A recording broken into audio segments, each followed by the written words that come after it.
16 जून को Facebook live, 17 जून को encounter में मौत। बीच में कुछ घंटे और अनगिनत सवाल। यह कहानी है 28 साल के बिहार के भरत भूषण तिवारी की। वो भरत भूषण तिवारी जिसके इर्द गिर्द फिलहाल बिहार में सवालों का तूफान खड़ा है। बिहार में आज हर गांव, हर चौपाल और हर घर में एक ही सवाल पूछा जा रहा कि अगर कोई लड़का सिस्टम से तंग आकर गांव की टूटी सड़क, बाढ़ से हाहाकार को देखकर हाथ में हथियार उठा ले, तो क्या पुलिस उसको तब भी ठोंक देगी जब वो सरेंडर की बात कर रहा हो? हथियार इनको दे दिया गया और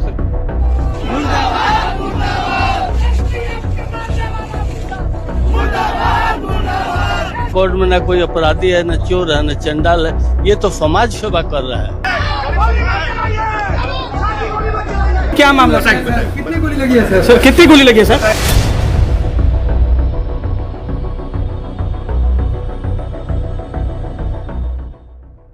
सरेंडर पर एनकाउंटर क्या जायज है?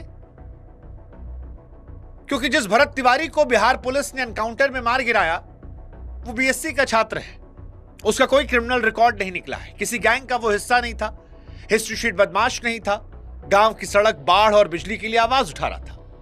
हाँ, 16 जून को जरूर वो लाइव आया, पिस्टल दिखाई। एक वीडियो और वायरल हो रहा है जहां पर पुलिस वाले घर के सामने आए हैं, वहां भी वो पिस्टल दिखा रहा है। वो अपने आप को भगत सिंह से जोड़ते हुए कह रहा था कि ये लड़ाई मैं अकेले लड़ रहा हूं। लेकिन इस लाइव खत्म होने के बाद पुलिस एसटीएफ पहुंचती है और कुछ ही घंटों में वो जिंदा नहीं बचता। और यहीं से सवाल उठता है कि जिस देश में नक्सलियों को भी सरेंडर करवाया जाता है, वहां पर बिहार में एक लड़के को कट्टा दिखाने के लिए क्या एनकाउंटर में मार गिराया जाता? भरत तिवारी की कहानी इसलिए परेशान करती है क्योंकि अगर किसी का लड़का भी किसी गलत रास्ते पर जा रहा हो और हथियारों के जरिए एक सोच को मुकम्मल करना चाहता हो, दिखाकर, अमल कर नहीं, तो क्या उसको मार डाला जाएगा? हालांकि पुलिस का तर्क अलग है। पुलिस कहती है कि भरत ने 8-10 राउंड फायरिंग की, इसलिए हमने गोली से उड़ा दिया। मुख्यमंत्री कहते हैं कि वो मानसिक तौर पर विक्षिप्त था, हम उसे अस्पताल भिजवाने वाले थे। और मां कहती है कि मेरा बेटा पिस्टल सौंपकर सरेंडर कर रहा था। परिवार कहता है कि निहत्थे लड़के पर गोलियां दाग दी गई। जनता के मन में सवाल है कि सच कौन बोल रहा है? सच क्या है? अगर कार्रवाई सही थी तो फिर शाहपुर थानेदार समेत 4 पुलिसकर्मियों को बिहार पुलिस ने सस्पेंड क्यों किया? अगर वो गोली चला रहा था तो पुलिस की कार्यशैली सही थी, ऐसे में पुलिसकर्मियों को सस्पेंड क्यों? और अगर सस्पेंड किया गया तो क्या जो परिवार आरोप लगा रहा है वो सही है? एक बेकसूर को एनकाउंटर में मार गिराया गया। सीएम सम्राट चौधरी, जिन्होंने पहले कहा था कि डीजीपी ने बताया है कि वो मानसिक तौर पर थोड़ा डिस्टर्ब है, उसे अस्पताल भेजना है, पुलिस को कट्टा दिखाने वाले वीडियो से वो भी परेशान थे। क्या वो इतने बेखबर थे कि ये अपराधी था? और अगर वो पहले मानसिक विक्षिप्त था तो बाद में अपराधी कैसे निकला जिसे गोली मार दी गई? क्या पुलिस वालों ने, डीजीपी ने मुख्यमंत्री को गलत जानकारी दी? और अगर यह एनकाउंटर सही है तो फिर सम्राट चौधरी के अपने मंत्री मिथिलेश तिवारी ये क्यों कह रहे हैं कि एनकाउंटर गलत है? इसको उसके आपराधिक इतिहास का पता लगाना चाहिए था। और हाफ इनकाउंटर, अगर इनकाउंटर जरूरी भी था तो हाफ इनकाउंटर करना चाहिए। बड़े बड़े आतंकवादियों को भी पहले पैर में गोली मारी जाती है, अपराधियों को पैर में गोली मारी जाती है। यहां 4 से 5 गोली मारकर एक व्यक्ति को मार डालने के पीछे पुलिस की सोच क्या थी? ये सारे सवाल वो हैं जिनको लेकर आज देश बटा हुआ है। कुछ लोग जात के नाम पर, कुछ लोग एक मासूम की मौत के नाम पर, कुछ बिहार पुलिस के इस रवैये को लेकर। लेकिन आज इस कहानी को समझना, सोचना जरूरी है। और इसीलिए आज इस पूरी कहानी को, इनके दोनों पक्षों को बिना किसी पक्षपात के हम रखने वाले हैं, क्योंकि हमारी नजर में यह कहानी सिर्फ भरत की नहीं है, यह आपके लिए भी कहानी है, ये बिहार की कहानी, ये देश की कहानी है। और सच छिपना नहीं चाहिए, यह हमारी जिम्मेदारी है पत्रकार के तौर पर। इसलिए आज इस विषय में हम चाहते हैं कि जोर शोर से हम सवाल उठाएं दोनों तरफ के, और आप हमारा साथ देकर इसे दूर तक पहुंचाइए। आपका हमारा रिश्ता मजबूत होगा तो ऐसे विषयों पर हम आवाज मजबूत कर सकते हैं। भरत तिवारी एनकाउंटर केस में आज हम 5 सवाल पूछना चाहेंगे। सवाल नंबर 1, क्या बिहार पुलिस इतनी सक्षम नहीं थी कि एक आदमी का हथियार छिनवा कर उसे सरेंडर करवा लेती? क्या एनकाउंटर करना आखिरी नियम था? दूसरा सवाल, भरत तिवारी केस में जो वीडियो आ रहा है जहां पर कट्टा वो फेंक देता है और कहता है सरेंडर, और जो परिवार भी कह रहा है, मां कह रही है कि सरेंडर किया था, तो सरेंडर करने के बाद उसको गोली क्यों मारी गई? सवाल नंबर 3, अगर बिहार के मुख्यमंत्री सम्राट चौधरी ये कहते हैं कि मैं हैरान था मेरी पुलिस ने एक आदमी को पकड़ा क्यों नहीं जब वो कट्टा दिखा रहा था, और फिर कहा कि डीजीपी हमसे कहे कि वो मेंटली डिस्टर्ब इंसान था, तो वही सम्राट चौधरी जिनके नीचे बिहार की पूरी पुलिस है, उनकी पुलिस ये थ्योरी क्यों दे रही है कि 10-12 गोली मारी, हमने मार दिया? या तो डीजीपी ने मुख्यमंत्री को बेवकूफ बनाया या मुख्यमंत्री ने गलत स्टेटमेंट दिया। लेकिन फिर इसी सवाल है कि अगर भरत तिवारी ने पुलिस वालों पर गोलियां चलाई तो फिर पुलिस वालों को बिहार पुलिस ने सस्पेंड क्यों किया? अगर पुलिस वाले निर्दोष हैं तो पुलिस वालों को सस्पेंड क्यों किया गया? और क्यों ना समझा जाए कि सस्पेंशन जो है वो शक बढ़ा रहा है? चौथा, अगर वो बीमार था, मेंटली डिस्टर्ब था, तो जो देश का कानून कहता है कि अस्पताल पहुंचाना चाहिए, ईश्वर के पास नहीं, वो नीति क्यों नहीं अपनाई गई? भारत का कानून कहता है कि एनकाउंटर आखिरी चारा है, तो जिस देश में अलगाववादियों को, आतंकवादियों को, नक्सलियों को सरेंडर करने का मौका दिया जाता है, वहां पर इस लड़के को सरेंडर करने का मौका क्यों नहीं दिया गया? ये 5 सवाल बिहार सरकार से, बिहार पुलिस से और देश की जनता से हम पूछना चाहते हैं। अब सबसे पहला सवाल कि भरत तिवारी कौन था? तो जितना सोशल मीडिया के जरिए हमने जाना, भरत तिवारी एक नया लड़का जो गांव में लोगों की मदद कर रहा था, जो बागेश्वर बाबा का भक्त था, हिंदू राष्ट्र की स्थापना करने की बात को लेकर मध्य प्रदेश तक पैदल गया था, कई जगहों पर गरीबों की मदद करने वाले वीडियोस के वायरल हो रहे हैं। भगत सिंह साहब से वो बड़ा इंस्पायर्ड था, उसकी नजर में क्रांति लाना जरूरी था।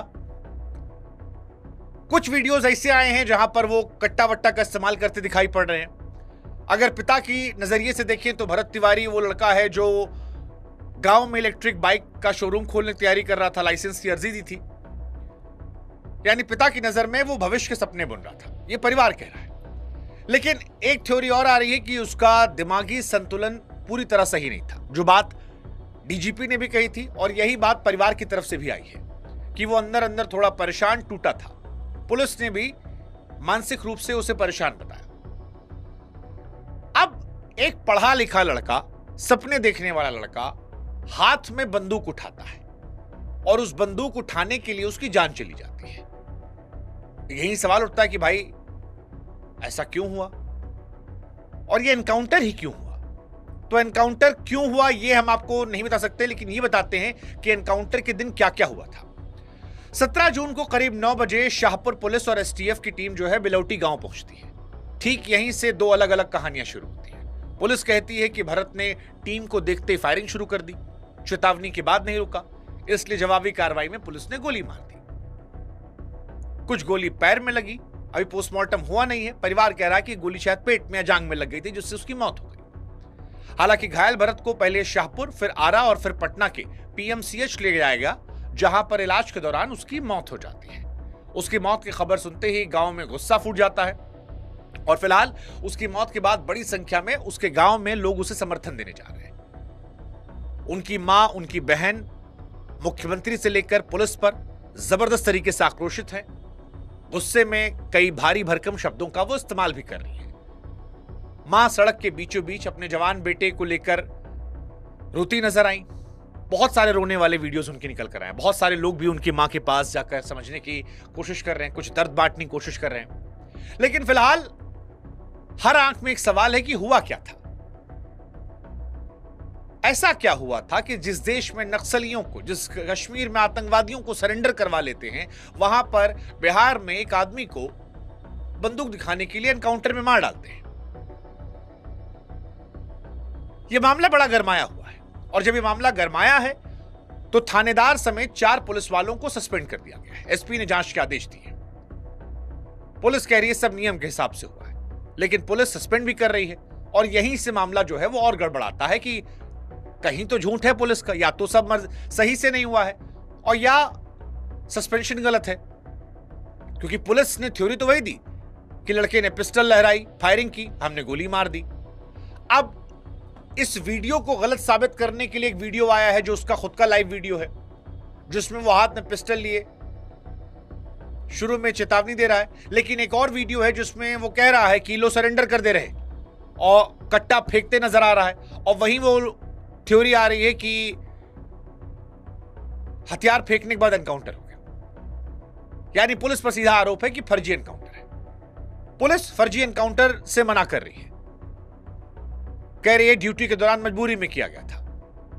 मां कह रही है कि भरत जो है पिस्टल छोड़कर हाथ ऊपर करके सरेंडर कर चुका था। सोशल मीडिया पर कई वीडियोस भी ऐसे आ रहे हैं। उसके बाद कहा जा रहा है गोली मारा गया है। परिवार भी कह रहा है बार बार, उसके चाहने वाले अब कह रहे हैं कि अगर मुख्यमंत्री मान रहे थे वो दिमागी तौर पर बीमार था तो फिर गोली से छलनी करना जरूरी था या अस्पताल भेजना जरूरी था। अब ये 2 बातें आ रही है, एक तरफ आत्मरक्षा, दूसरी तरफ सरेंडर के बाद गोली मार देना। अब ये दोनों बातें सच तो नहीं हो सकती। एक आदमी तो झूठ बोल रहा है, झूठ बोल रहा है। और क्योंकि पुलिस ने प्रथम दृष्टया ये कहा कि एनकाउंटर सही हुआ और फिर 4-5 आदमी को सस्पेंड कर दिया, तो शक जो है वो पुलिस की तरफ ज्यादा बढ़ रहा है कि थानेदार समेत 4-5 आदमी सस्पेंड क्यों है। हालांकि अभी किसी नतीजे पहुंचने जल्दबाजी होगी, लेकिन फिर वही 2 कहानी है। एक वीडियो जिसमें भरत का पिस्टल लहराते सबूत है, लेकिन दूसरा सरेंडर वाला वीडियो भी है जहां वो कह रहा है कि लो ठीक है सरेंडर कर दे रहे। और वहीं से यह तय हो रहा है कि जब सरेंडर करने की बात आ गई तो क्या उसके बाद गोली चलाई उसने, क्योंकि वो वाला वीडियो नहीं है जहां वो पुलिस पर ताबड़तोड़ गोली चला रहा हो और पुलिस में कोई चोटेल वोटेल भी नहीं हुआ है। हर बार की तरह कहानी। और आप जानते हैं इस देश में कितना एनकाउंटर फर्जी होता है। और यही सवाल है कि क्या उसको मार दिया गया, और मार दिया गया तो क्या पुलिस इतना बौरा गई है। हालांकि अभी पोस्टमार्टम रिपोर्ट का इंतजार करना पड़ेगा। पोस्टमार्टम रिपोर्ट बताएगी कि जो गोली पुलिस वालों ने चलाई वो कितनी दूर से चलाई, गोली कहां लगी, फॉरेंसिक जांच बताएगी। फायरिंग दूरी कितनी थी, गवाहों के बयान, सीसीटीवी, मोबाइल फुटेज, ये सब आएंगे। और अगर ये सब इशारा करते हैं कि भरत सरेंडर कर चुका था तो यह आत्मरक्षा नहीं हत्या की कहानी बन जाएगी कि पुलिस वालों ने हत्या कर दी। अब सवाल यह है कि क्या ये रिपोर्ट ईमानदारी से बाहर आएगी, क्या बिहार सरकार इसको ईमानदारी से लाने देगी, क्योंकि भरत तिवारी पर तो सीएम और पुलिस की कहानी अलग अलग है और यही सबका दिमाग खराब हो रहा है। सरकार के अंदर की 2 कहानी है। पुलिस एनकाउंटर कह रही है, मुख्यमंत्री कह रहे हैं कि भैया जिंदा गिरफ्तार करके अस्पताल भेजना था। मुख्यमंत्री कह रहे हैं कि हमको डीजीपी बताया, जब हम कट्टा वाला वीडियो देखे कि हम सकपका गए, कैसे पुलिस पर किया है, फिर पता लगा कह रहे वो तो मेंटली डिस्टर्ब है। और मुख्यमंत्री क्योंकि राष्ट्रीय गृह मंत्री भी हैं, यानी पुलिस उन्हीं नीचे काम कर रही है, तो अगर उन्हीं को नहीं पता और उन्हीं को बेवकूफ बनाया गया तो फिर ये कम्युनिकेशन गैप था या ऑन द स्पॉट जो पुलिसकर्मी थे उन्होंने फैसला लेके गोली चला दी। अगर सही किया था तो फिर सस्पेंड क्यों किया गया, क्योंकि बेकसूर को सजा तो दी नहीं आती। पुलिस वालों पर उसने गोली चलाई, अगर वो अपराधी था और पुलिस वालों को मारने की कोशिश करा था तो फिर अपनी जान बचाने वाले पुलिसकर्मियों को सस्पेंड तो करना नहीं था, उन्हें बेकसूरों को सजा क्यों दी गई। लेकिन अगर उसने गोली नहीं चलाई और पुलिस वाले बेकसूर नहीं थे और सजा सही दी गई सस्पेंशन की, तो सस्पेंशन अपने आप में चीख चीख कह रहा है कि भैया गड़बड़ है, गड़बड़ है। देखिए कानून को भी समझना पड़ेगा आपको। भरत तिवारी केस में जो एनकाउंटर हुआ है उसमें कानून क्या कहता है हम आपको समझाते हैं। एनकाउंटर को लेकर सुप्रीम कोर्ट का नियम साफ है। हर एनकाउंटर पर एफआईआर, निष्पक्ष जांच, मजिस्ट्रेट से जांच और मानवाधिकार आयोग को खबर देना जरूरी है। कोर्ट बार बार कहता है कि एनकाउंटर पुलिस का आखिरी रास्ता है, पहला नहीं। और अगर जांच में साबित हो जाए कि किसी सरेंडर कर